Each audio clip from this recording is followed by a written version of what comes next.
Hello guys, welcome to Salesforce Experience.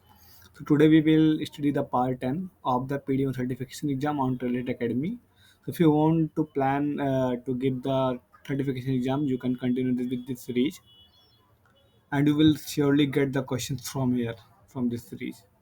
So in the question number 49, which two operations can be performed using a formula field? The first is we can perform the formula using formula field. The first is calculating a score on a lead based on the information from another field. So this operation we can be performed. And the second is displaying an image based on the opportunity amount. We can also do this. So these two are the correct answers for number question number 49. Question number 50 है, what are three considerations when using the invocable method annotation in Apex? The first is only one method using the invocable method annotation can be defined as per apex class. एक तो ये आपका answer होगा. Second होगा public या global होगा तो annotation using the invocable method annotation can be declared as public और global. ये हमारा करेक्ट आंसर होगा. And the third is static बनना चाहिए तो method using an invocable method annotation must be declared as static. These are the correct answers. These three are the correct answers.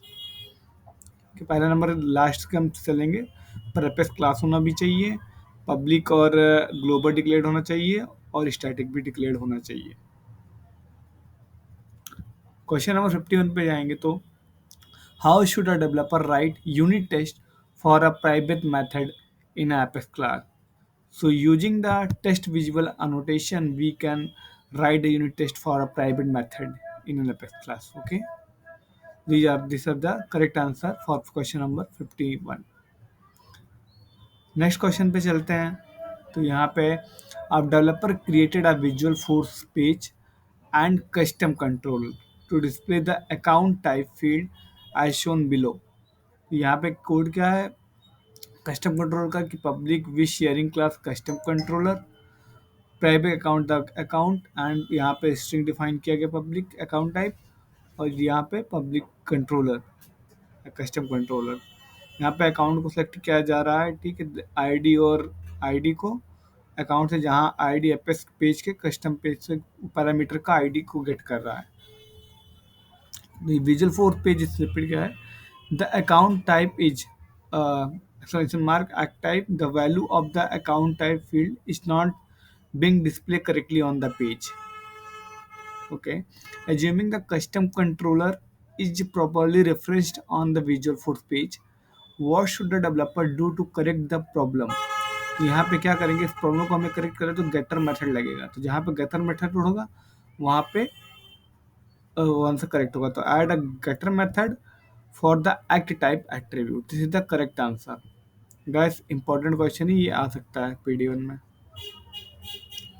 Next question में जाएंगे तो यहाँ पे question number 53 and about the question 53 a developer creates a custom exception as shown below public class party exception extend exception. What are two ways the developer can fire the exception in Apex. तो यहाँ पे पहला हो सकता है कि throw करेगा और दोनों टाइम पे थ्रो करेगा स्टार्टिंग में. तो पहला ये हो सकता है throw new party exception party does not match. एक तो ये हमारा करेक्ट आंसर होगा.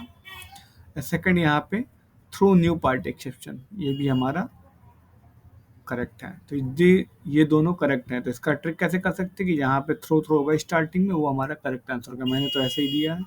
बाकी अगर आप कर पा रहे तो अच्छी बात है. Thank you guys for watching. मिलते हैं नेक्स्ट पार्ट में पीडी1 के. Please subscribe and share the channel. Thank you.